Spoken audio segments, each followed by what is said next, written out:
नमस्कार दोस्तों, बचपन से अब तक हमने रामायण में राम सीता की कहानी, सीता हरण, रावण की मृत्यु, अधर्म पर धर्म की विजय की कहानी किसे सुने हैं। लेकिन पुराणों में अयोध्या के राजा रामचंद्र के न्याय से जुड़ी एक ऐसी कहानी भी लिखी हुई है जिसमें न्याय के लिए कोई इंसान नहीं बल्कि एक जानवर राम के द्वार पर आया था। तो आइए सुनते हैं कहानी। प्राचीन काल में इस देश के उत्तरी भाग में एक बहुत प्रसिद्ध मठ था जिसे कालिंगर के नाम से जाना जाता था। कालिंगर मठ उस समय का एक प्रसिद्ध मठ था। यह रामायण काल से पहले की बात है। लगभग 5000 साल पहले त्रेता युग में राम के आने से पहले भी कालिंगर मठ का खूब नाम था। राम को बहुत न्यायप्रिय और कल्याणकारी राजा माना जाता था। वह हर दिन दरबार में बैठकर लोगों की समस्याएं हल की कोशिश करते थे। एक दिन संध्या के समय दरबार की कार्यवाही समेटते वक्त जब वह सभी लोगों की समस्याएं सुन चुके थे तो उन्होंने भाई लक्ष्मण को बोले कि देखो, कोई रह तो नहीं गया द्वार पर याचक जिसको सहायता चाहिए।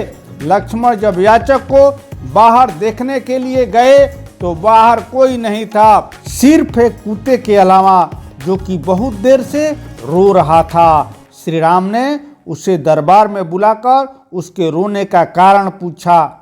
कुत्ता बोला, एक ब्राह्मण ने मुझे बिना किसी कारण डंडा से मारा है। फिर उस ब्राह्मण को बुलाकर श्री राम ने उससे पूछा कि क्या ये कुत्ता सच बोल रहा है। ब्राह्मण बोला कि ये कुत्ता मेरे रास्ते में बैठा था, ये दंड का ही पात्र है, ये जहाँ देखो वहाँ लेट जाता है, इसलिए मैंने इसे डंडा मारा। श्री राम समझ गए कि इसमें ब्राह्मण की ही गलती है, इसलिए उन्होंने कुत्ते से पूछा कि बताओ, तुम ब्राह्मण को क्या दंड देना चाहते हो। कुत्ता बोला कि इसे मठाधीश बना दीजिए। श्री राम बोले कि इसने तुम्हें डंडा मारा है और तुम इसे मठाधीश बना रहे हो। उल्टा इसे मठाधीश बनाने से इसकी बहुत सेवा होगी और कई सेवक इसके आगे पीछे घूमते रहेंगे। इससे तुम्हें क्या फायदा होगा।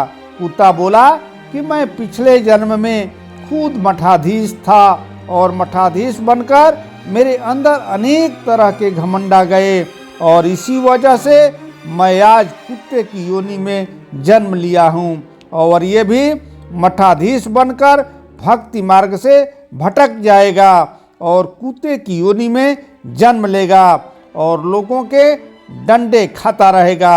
इस प्रकार मुझे मेरा न्याय मिल जाएगा। आशा है ये कहानी आपको अच्छी लगी होगी, तो कृपया मेरे चैनल को लाइक करें, सब्सक्राइब करें और अपने दोस्तों में शेयर करें। धन्यवाद।